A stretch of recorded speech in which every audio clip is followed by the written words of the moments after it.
Daar was eendag 'n brandweerman gewees wat 'n klein seentjie uit 'n vuur uitgered het. En almal het opgegee. En hierdie brandweerman het sy lewe gewaag om terug te hardloop in die vuur in. En terwyl almal weggegaan het en eintlik gesê het dis te laat, het hierdie ou teruggegaan en uit 'n seentjie gaan haal en hom gered van die vlamme. Baie jare daarna het hierdie selfde brandweerman was hy in 'n ongeluk gewees en hy het mediese hulp nodig gehad. En terwyl hy daar lê na 'n groot ongeluk, het die chirurg wat hom gehelp het vir hom gesê, onthou jy my? Ek is die seentjie wat jy die vuur uit gaan haal het. Vandag return ek die favour. Soms gebeur dit dat daar dinge met ons gebeur en ons verstaan nie altyd hoekom en waarom ons in sekere situasies is, of hoekom ons in die vlamme is, of hoekom dit dalk minder goed gaan met my, of wat ook al nie. So, ek dink as 'n mens gaan kyk na hierdie hele verhaal van, en ek dink ons almal het al, ek dink miskien sit jy vandag hierso en Marius gaan nou praat oor Moses en die mandjie en al daai tipe dinge, en ek het nou al 307 preke daaroor gehoor. So ek weet nou nie so lekker nie. Ek wil net sê, dankie vir die dekor. Is 'n mooi uitbeelding van wat 'n mens wil oordra vandag. As jy in koerantopskrifte sou dink, imagine gou dat die Cairo Times kom uit die volgende oggend. En die Cairo Times se hoofopskrif is: slawe vrou soog prins. As jy mens die agtergrond ken van hierdie hele storie, dan is dit eintlik iets buitengewoon wat hier gebeur. En net soos ons storie met die brandweerman wat die seentjie gered het en jare later het die seentjie 'n chirurg gewees en hy kon die voorreg hê om, ek wil maar sê, die favour te return om hierdie brandweerman te red na ongeluk. So het ons min of meer met dieselfde situasie hier te doen. Miriam en Jochebed, dis nou sy ma en sy sussie, het 'n innoverende plan gehad. Hulle het 'n plan gehad wat vir niks skrik nie, om vir klein baba Moses te red, of te attempt om hom sy lewe te red. Ons gaan nou daarby kom van wat was die omstandighede gewees.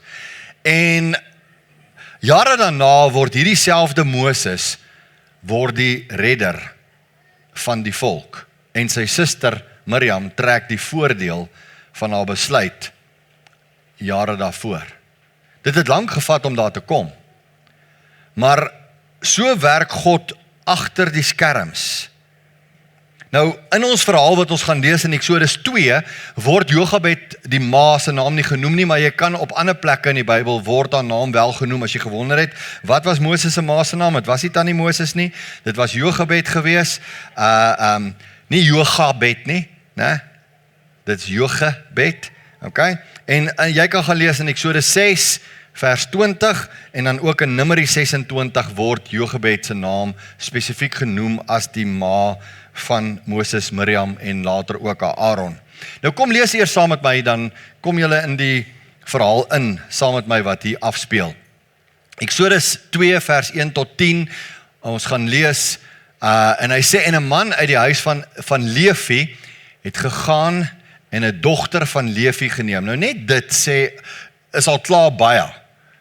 Né? Hulle moes uit die stam van Levi wees. Julle weet die Levi was die stam wat uiteindelik eenkant gesit was as die priesters, en uit daai stam uit het die hoëpriesters gekom, wat Aaron, sy jonger broer later was die hoëpriester gewees. So wanneer God kies in watter, ek onderbreek nou my eie skriflesing, maar ek wil net hê julle moet net die impak van hierdie goed besef, is wanneer God agter die skerms werk. Die afgelope 3 weke het hierdie ding nou baie uitgekom, né?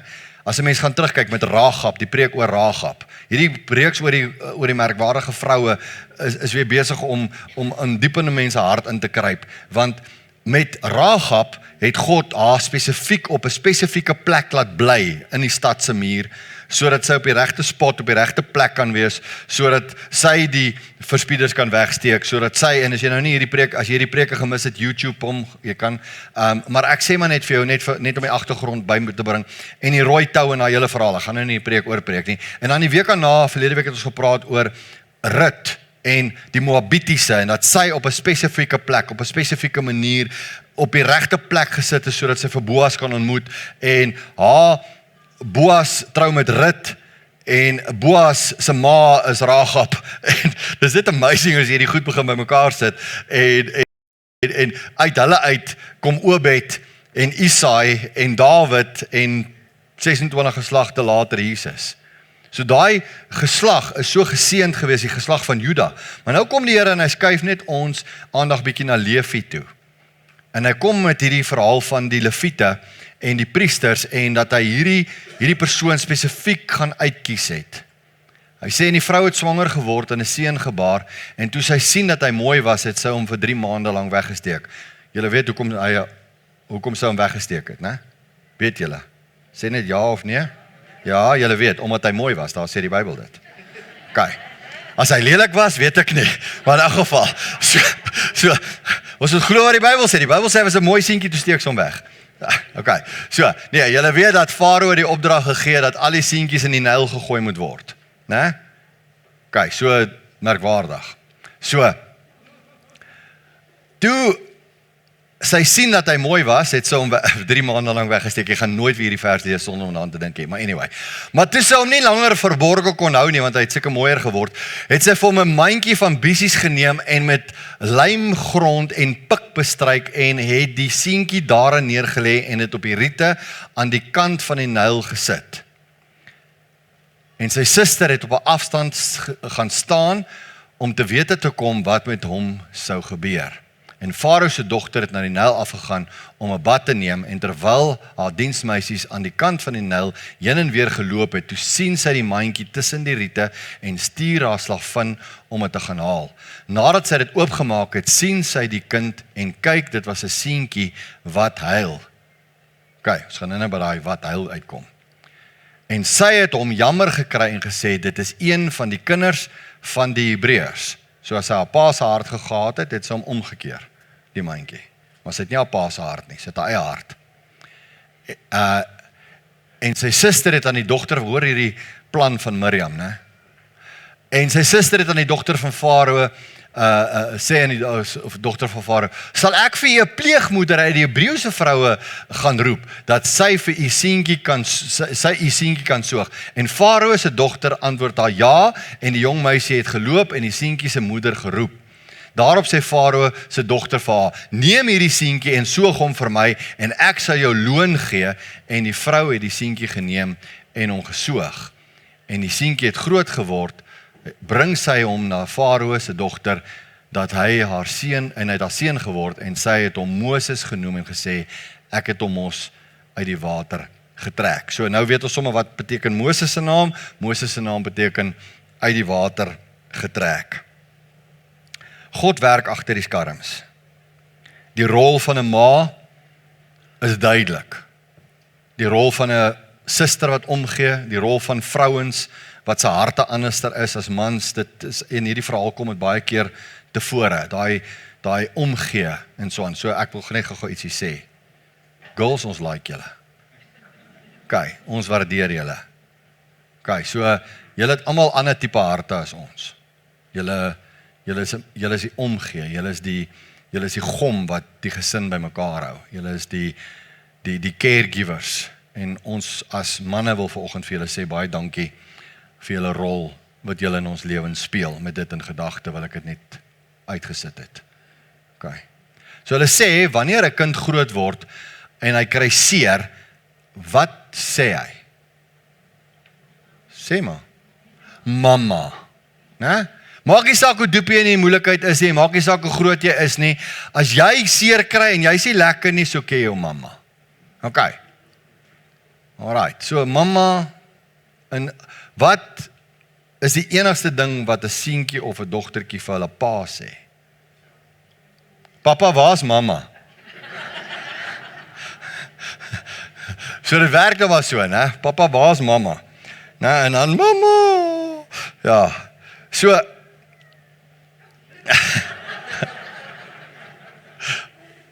daar's 'n goeie imitator.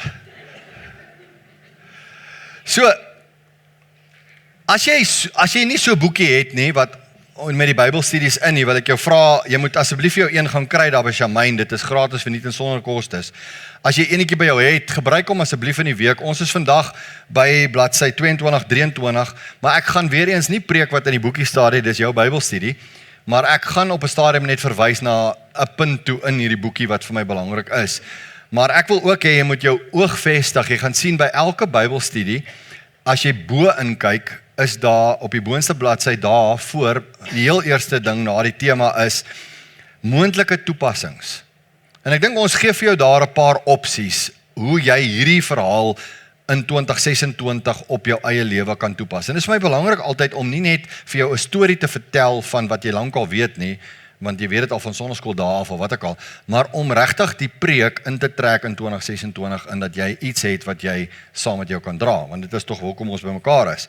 So, jy kan gaan kyk na moontlike toepassings op jou lewe. Niks kan in God se pad staan om sy doel te bereik nie.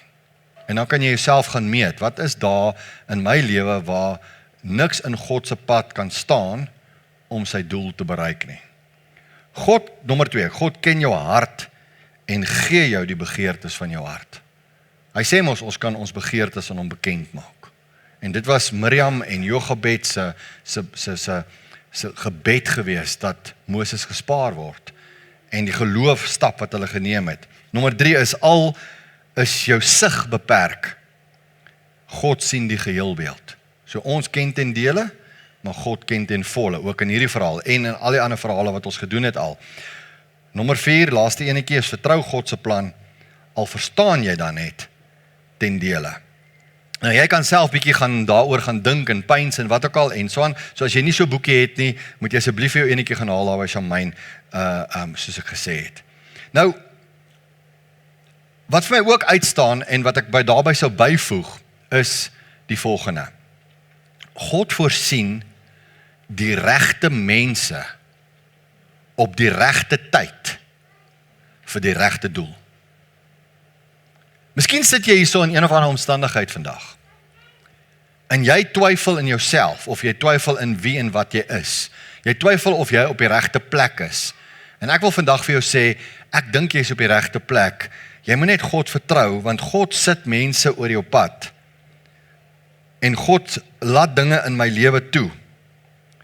En hy sit mense wat 'n invloed het op my lewe, op die regte tyd, op die regte plek, sodat hy sy doel nog steeds kan bereik. Moet nooit jouself of dit wat God in jou raak sien, onderskat nie. Wat nodig was om hierdie verhaal perspektief te gee, of om hierdie verhaal te verander, daar moes 'n perspektiefverandering gekom het. En hier kom ons nou by wat het Farao van die Hebreëse seentjies gedink? Vir Farao in sy kop is dit 'n bedreiging en hoor gou die opdrag, gooi hulle in die Nyl. Die Nylrivier is die plek van dood vir Hebreëse seentjies. Enige kind wat gebore word, as hulle die vroedvrouens afgekom het op hierdie Hebreëse seentjie, as dit 'n dogtertjie is, hou haar. As 'n seentjie is, gooi hom in die Nyl.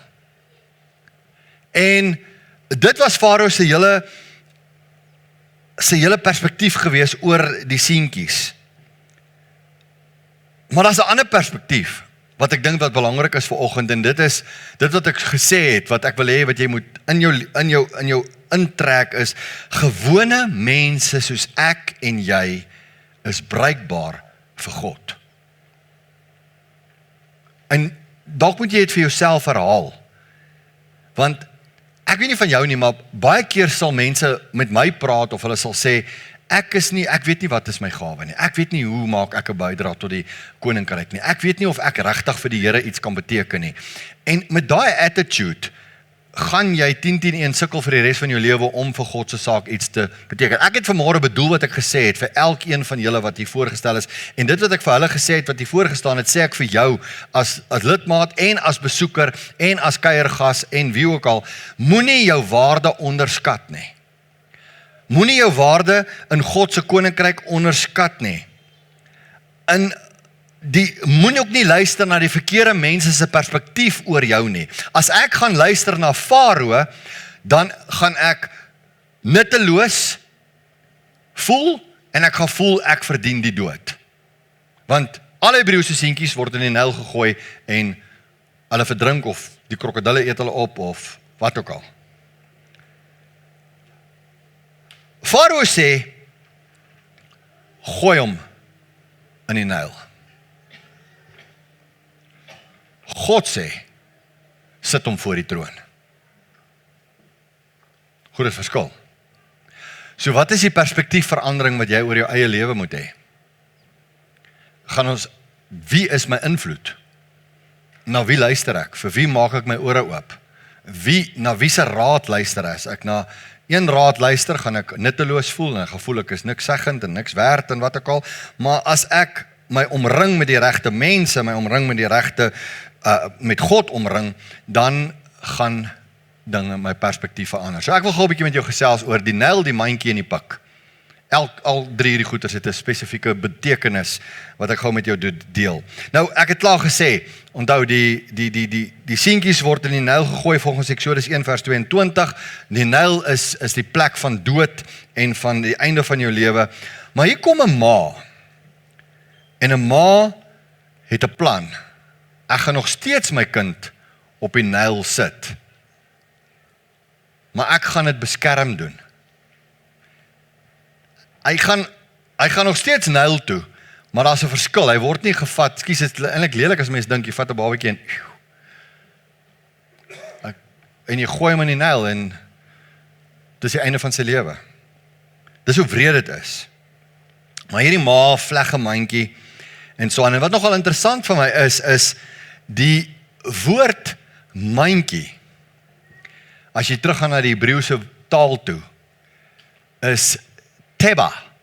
Ek weet nie of ek dit reg uitspreek nie, ek is nie Hebreëus nie, ek weet nie of ek dit reg uitspreek nie, maar Teba. Ek het gaan kyk na die fonetiese skrif en wat ook al, en so aan, dit is min of meer hoe jy hom uitspreek.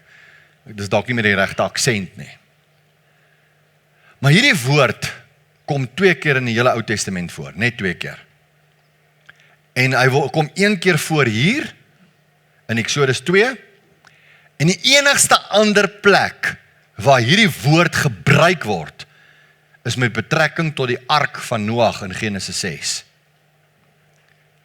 So, as jy gaan kyk na die grondbetekenis van hierdie woord, dan is dit en die beste beskrywing wat ek kon kry, dis 'n beskermingskapsule.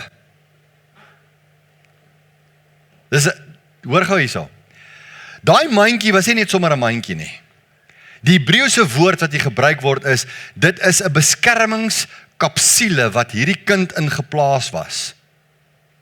Hy's gepik en geseël en elke ding, en hy's nog steeds op die Nyl, en daar's een van 2 outcomes. Maar God sit Moses op die regte plek, op die regte posisie, op die regte dag, op die regte uur, in sy beskermingskapsule, sodat God 'n doel kan bereik, wat nie Miriam of Jochebed, of enige iemand op daai stadium raak sien nie. Maar hulle is gehoorsaam. Hulle doen wat ek glo die Here op hulle hart gelê het, om te doen. Nou, net om na Genesis 6 toe te beweeg, net gou om vir jou te verduidelik, hoekom hierdie woord Teba gebruik word vir die ark van Noag, is die ark was 'n beskermingskapsule, dit was nie 'n boot nie. 'n Boot het 'n roer. 'n Boot kan jy stuur in 'n rigting wat jy hom wil hê. Daar's nêrens op die ark iets geplaas wat Noag kon beheer, waar en hoe en waarheen hulle gaan. Dit was 'n beskermingskapsule vir hom en vir die diere op die ark en sy gesin. Dis dieselfde met die mandjie. Wanneer ons onsself in die hande, en nou hier kom ons nou by 2026, wanneer ons onsself in die hande van God plaas, is ek en jy het die voorreg in die Nuwe Testamentiese tyd om in Christus gered te wees. Om in Christus te lewe. Christus Jesus is my beskermingsmeganisme. Hy is my beskermingskapsule, laat ek dit so stel. Wanneer ek gered word, die oomblik wanneer ek my lewe vir die Here gee, plaas God my in die mandjie, in die beskerming van, in sy tebba.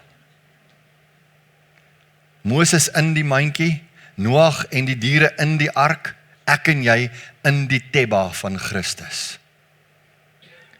En ons is nie hier om te stuur nie. Ons is nie hier om rigting te bepaal nie. Ons is nie hier om ons voorkeure te gee nie. Ons is nie hier om enigstens vir God voor te sê hoe hy met hierdie beskermingsmeganisme moet maak nie. God het daai mandjie gestuur van daai riete af tot by die prinses, dat hulle loopafstand, dat hulle die seentjie kon hoor huil. Want as hy nie gehuil het nie, het sy hom nie geweet van hom nie. Ons gaan nou daarby kom. Sit hom op die Nyl, maar sit hom in 'n beskermingsmeganisme.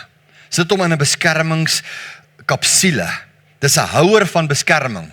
Die tipiese, as jy gaan kyk na daai woord in sy eenvoudigste vorm in Hebreëus, dit is 'n houer van beskerming. 'n Houer wat red en beskerm teen oordeel, sê een van die woordeboeke. En as jy dit lees, is dit soos 'n wanneer ek en jy in Christus geplaas word, in hom gered is, dan is ek word aan 'n houer geplaas in aanhalingstekens teen die oordeel van God. Maar ons is in genade.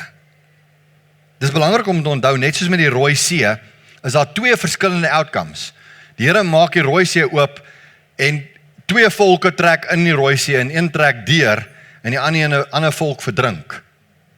En dis dieselfde see, maar verskillende outcomes. Hier is dieselfde Nyl, maar verskillende outcomes.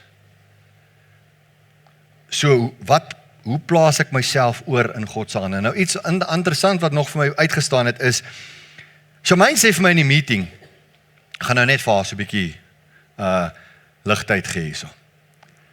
Shamaine sê vir my in die meeting, Marius, is daar 'n betekenis aan die pik? En ek sê vir, ja, dit was maar, ek dink om te seël dat die mandjie kan dryf en so aan, en dieselfde met die ark moet mos geverf gewees het met pik en so aan. En die ding begin in my kop te loop, en ons het so vinnige gesprek daaroor gehad, ek en sy en Pieter en so aan, en ons het so vinnige gesprek daaroor gehad, en Gili was by gewees ook, en op 'n stadium toe ek nou weer gaan kyk, toe kom ek af op hierdie woord, die Hebreëse woord vir pik. Ek het hom nou nie op die skreen nie, maar dit is K-A-P-H-A-R, kapar, is die woord vir pik. En toe ek gaan kyk na sy betekenis, en hier's waar jou mind nou 'n bietjie geblou word, né? Is die pik wat gesmeer is op die mandjie en die pik wat gesmeer is op die ark, as jy gaan kyk na die betekenis van daai pik, die woord pik, kapar, dan is dit die grondwoord, en jy gaan hom nie nou dadelik vang nie, maar ek gaan nou vir jou verduidelik. Kapar het dieselfde betekenis as Kippur. Nou, dit kom al nader aan die groot fees, Yom Kippur, wat beteken groot versoendag. So, versoening vir Moses, versoening vir Noag en sy familie, was onmoontlik gewees sonder dat hulle verseël is in die ark of in die mandjie. Ouens, en ons lees so baie in die woord dat ons is verseël in Christus. Ons is verseël deur die Heilige Gees. Ons is verseël in hom tot met die dag van verlossing, wanneer hy ons gaan kom haal. En dan begin hierdie tekste van die Nuwe Testament en die Ou Testament bymekaar kom, en die groot versoendag, daai dag wanneer die hoëpriester, die familie van Moses later in die allerheiligste inbeweeg het en die voorhangsel oopgemaak is en hy as hoëpriester op Yom Kippur op die groot versoendag deur die voorhangsel heen gaan staan het voor die ark van God en dan versoening gedoen het en belydenis gedoen het van die volk se sonde, is die grondwoord vir versoening en groot versoendag wat gelink word aan Moses in die mandjie, wat gelink word aan dit wat God vir Noag gedoen het, wat gelink word aan die Nuwe Testament, dit wat Christus vir my en jou gedoen het aan die kruis. Is dit coincidence? Het kan nie wees nie, julle. Het kan nie wees dat dit net... En dit is sulke goeders wat net, as mense vir my vra, glo jy die Bybel? Ek kan nie anders as om vir jou te sê, ek dink die woord is dieper as wat ek en jy ooit kan besef. Ek dink die woord is veel dieper as wat ek en jy ooit kan ontdek eers. En die Here gee vir ons baie keer sulke klein, ek wil amper sê klein loer in sy almag in. En dan raak 'n mens klein, dan raak 'n mens half asof jy voel, joh Here, hoe groot is U? How big is our God? Maar ek wil hê jy moet dit vandag deurtrek na jouself toe. En jy moet vir jouself sê, Here, net soos wat Moses verseël is en beseël is in die mandjie, so Here sê U dat U my verseël, sodat ek eendag die ewige lewe kan hê. Ja, sukkel ons op hierdie aarde? Ek weet nie van julle nie, maar ek sukkel bietjie hoor. Ek sukkel soms. En ek gaan nooit hier voor staan, ek gaan nooit hier bo staan en vir jou sê, ag nee wat man, got this. Been there, done that, got the t-shirt. Ek is sharp. Ek sweef so en bo die grond, ek is net okay. Niks gebeur met my nie. En dis die waarheid. Dis 'n leuen. Want te lank lieg kerke vir mekaar, want ons kyk na mense en ons dink mense is so superheilig en hulle het geen probleme nie en as jy hulle groet, dan is dit altyd net, môre broer, môre suster, gaan goed man. Ons plak hy fake smile en by die kerk gaan dit net te lekker en ons sê nie vir mekaar regtig hoe dit gaan nie. As ek vir jou vra hoe gaan dit, die Suid-Afrikaanse ding is, goed en jy? Fantasties man. En dan las ons nou nog sinnetjies daarby, om dit nou nog beter te laat word. Maar ek sê vir jou, dis okay om nie okay te wees nie. Dis okay om baie keer te sê ek is bang. Dink jy Jochebed was bang? Ek dink Jochebed was so bang gewees. Wat gaan vir my kind word? Ek dink Miriam het so gestres oor haar boetie. En sy het saam in die mandjie, naby die mandjie gebly, dat sy kan sien, as hy dalk omval, dalk het sy so ingespring het en hom opgetel het, of wat ook al. Mama, hier het nie gewerk, jy is nog piks meer. Of wat ook al. Dit is okay om nie okay te wees soms nie. Maar die belofte van die Here is, hy kyk na die groter prentjie. Moses se lewe daarna was 40, 40, 40, hy het 120 jaar min of meer geword. En God het dit vir ons opgedeel in 40 jaar, wat hy oud geword het, toe sy moord in Egipte. 40 jaar het hy gevlug en gaan bly in Midian. En daar het God hom geleer hoe hy moet wees en hoe hy moet lei en dat hy kan leer om te survive in 'n woestyn. Want die laaste 40 jaar van sy lewe moes hy teruggaan en sy volk gaan haal sodat hy hulle kan uitlei dat hulle in daai selfde woestyn kan rondwandel. Sodat hy kan sorg dat hulle kan lewe en kos het en water het en alles. En Moses het deur 'n hele indiensopleiding gegaan en God het dit al hier raak gesien in hierdie mandjie. En jy sit vanoggend hierso en jy sê, Here, maar wat is die doel van my lewe? En al voel jy is in 'n mandjie, al voel jy het nie beheer nie, al voel jy, ek weet nie wat môre bring nie, ek weet nie hoe gaan ek survive nie, ek weet nie hoe gaan ek dit maak nie. God het 'n plan, want God werk agter die skerms. Hy weet meer as ons, hy weet beter as ons. Die beste ding wat ek kan doen is om te sê, Here, smeer die pik, sit my in die mandjie. Ek wil nie stuurwiel hê nie. Ek gaan nie besluit wat u met my moet doen nie. U besluit. Dis u keuse.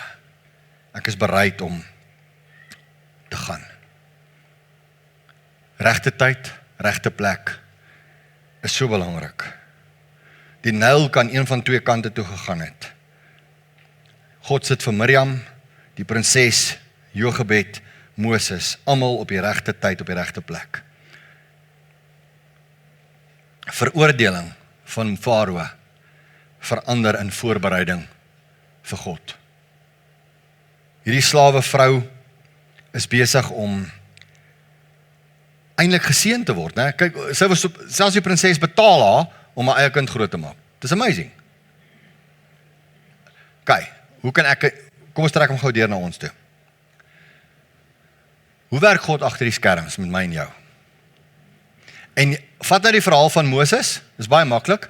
Hy verander kwaad na goed in Moses se tyd. Hy plaas my op die regte posisie, hy plaas Moses op die regte posisie. Hy kyk anders na Moses as wat Farao of enigiemand anders na hom gekyk het. En Moses word bevry as gevolg van die geloof van sy ma en sy suster. Maar kom ons trek dit nou gou deur na jou toe. As ek God vertrou en ek sit my situasie waarin ek nou is, dit wat ek elke dag beleef, absoluut in God se hande, in God se beskermingskapsule.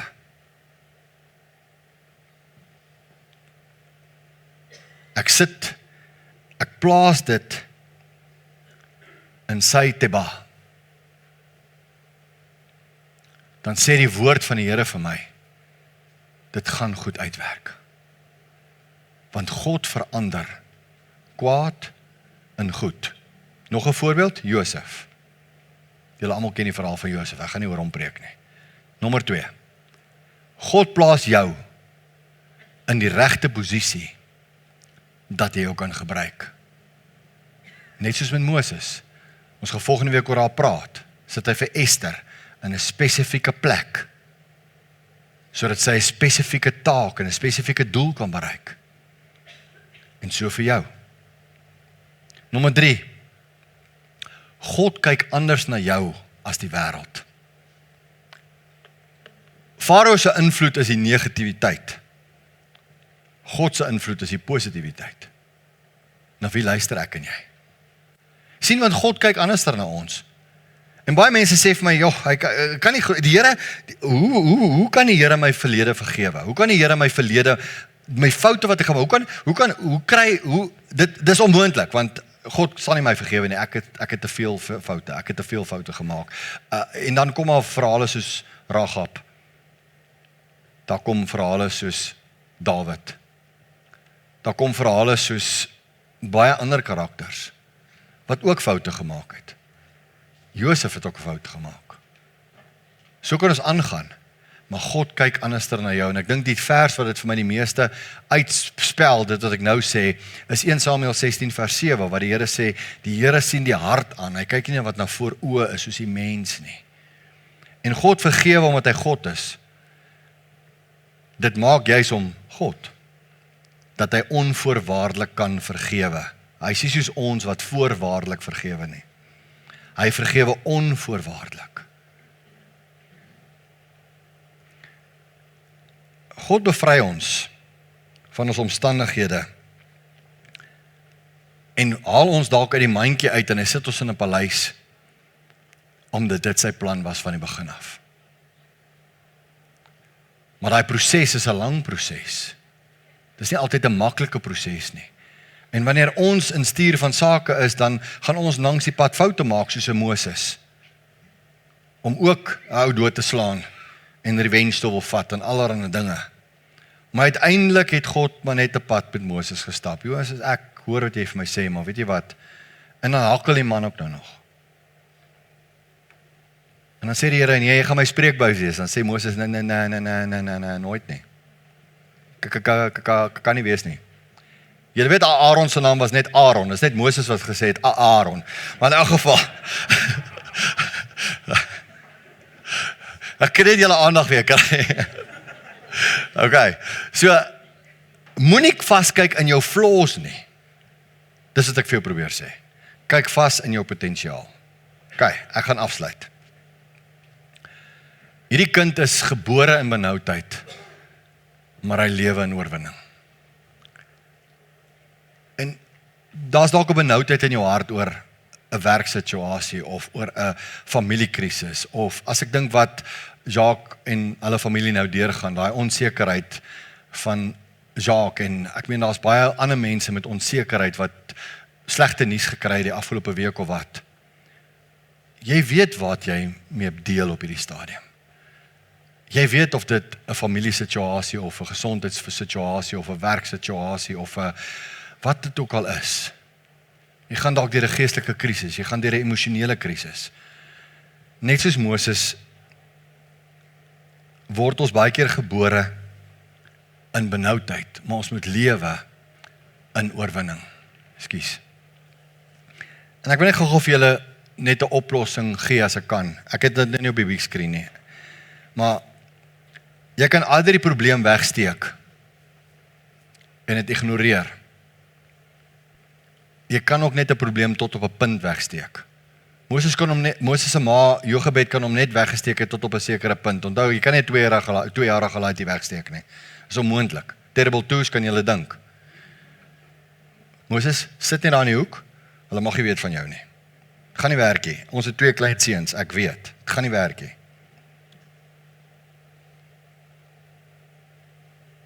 Maar wanneer ek my probleem wegsteek, die positief is, wat ek wil sê is, moenie die probleem wegsteek van, ek wil sê, steek die probleem in God se hande. As ek hom wil wegsteek in iemand se hande, steek hom weg in sy hande. Sit hom in sy hande. Dit is wat Jochebed hulle gedoen het. Ek glo hulle het gebid en vir God gevra, Here, ons gaan nou in die geloof hierdie mandjie vleg en ons gaan wat ek al, ons sit dit in die hande, U gaan hierdie probleem vir ons vat.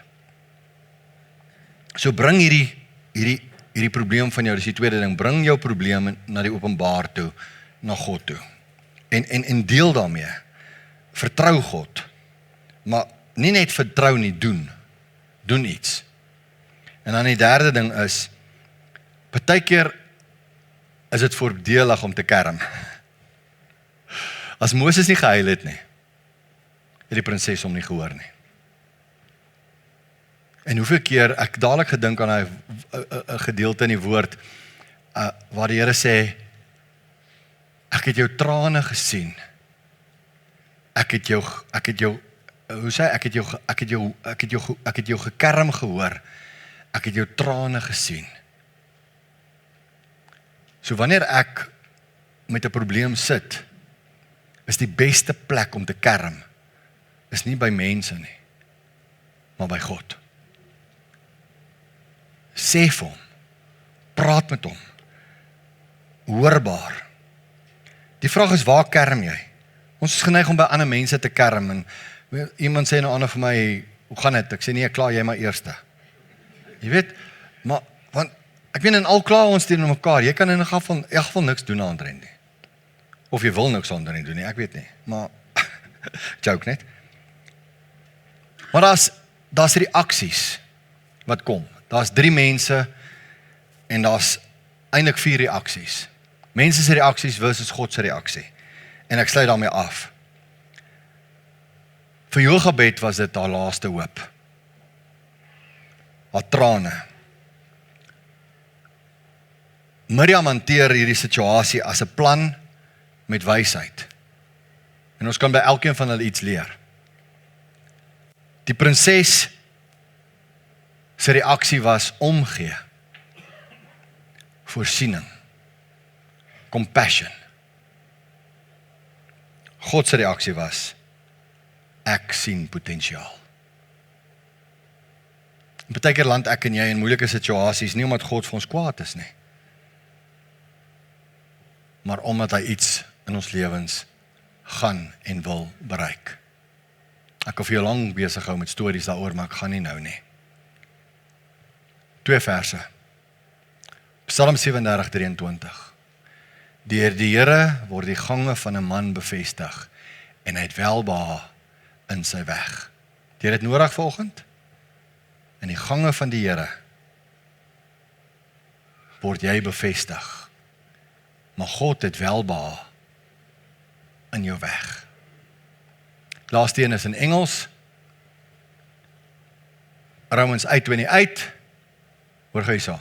And we know that all things God works for the good of those who love him, who have been called according to his purpose. Ons almal ken mos die Afrikaanse ene, né? Ons almal weet dat God alles ten goeie laat meewerk vir die wat hom liefhet. En ons almal sê dit, maar in Afrikaans klik hy nie. Want dis soos, ek weet dit. Maar nou lees ek dit vir jou in 'n foreign language, nou het dit bietjie meer waarde. Weet jy dat alle dinge op die einde ten goeie meewerk, gehoor gou hierso, vir die wat hom liefhet. Vir elkeen van ons wat geroep is na sy welbehae. En hier is nie 'n roeping van enige aard anders as die roeping tot verhouding met God nie. God werk agter die skerms. God se ark van verlossing in 'n klein vorm bring 'n hoopvolle toekoms vir 'n volk. Mag die Here gee dat jy dalk jouself vanoggend in 'n mandjie sal plaas, in God se beskermingskapsule, wat ook al jou situasie is, en dat jy vir die Here sal vertrou, om in jou situasie, jou op daai nail te guide. Moenie stuur nie, moenie probeer nie, gaan rus in hom, en hy sal jou guide. Mag die Here met jou wees, mag jy 'n wonderlike week hê, en mag julle hierdie week iets hê wat julle saam met julle vat. Volgende week sluit ons af, die reeks af met Esther, en dan gaan ons net 'n breek vat vir April en Mei, wat die reekse aanbetref, en dan gaan ons weer terugkom, want dit is nou Paasfees en allerlei dinge, Passover en so aan, wat ons eers gaan vier, en so aan. So,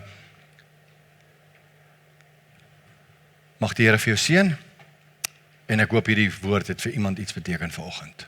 Kom ons sit net so, dan sluit ons af. Vader, ons weet nie altyd hoe ons voel nie. Ons weet nie altyd hoe om op te tree in situasies nie. En ek het vanoggend by Jochebed en by Miriam iets geleer. Hulle albei speel eintlik so groot rol in hierdie verhaal. Mens weet nie wat een het die belangrikste rol gespeel nie. Maar op die einde van die dag, Here, gebruik U nie net vir Miriam en vir Jochebed nie. U gebruik ook 'n prinses, 'n dogter van Farao, 'n Egiptenaar. Net soos U vir Rahab die Kanaaniet gebruik het. Net wat soos U vir Rut die Moabiet gebruik het.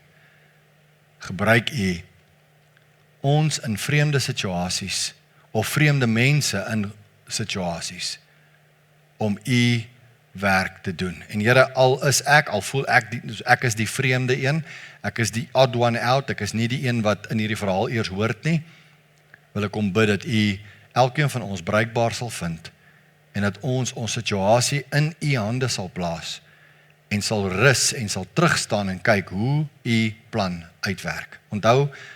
Ons onthou Here, ons herinner onsself, dat U werk agter die skerms, en U het 'n geheelbeeld terwyl ons beperk is tot 'n hier en 'n nou. Gaan saam met ons deur hierdie week, sodat U ook verheerlik kan word in Jesus se naam. Amen. Julle moet asseblief 'n baie, baie mooi week hê, en mag die Here vir julle seën. Ek wil net die seën oor julle bid. Mag nou die genade van ons Here Jesus Christus, die liefde van God ons Vader, en die gemeenskap en die inwoning van die Heilige Gees met elkeen van julle wees. Amen.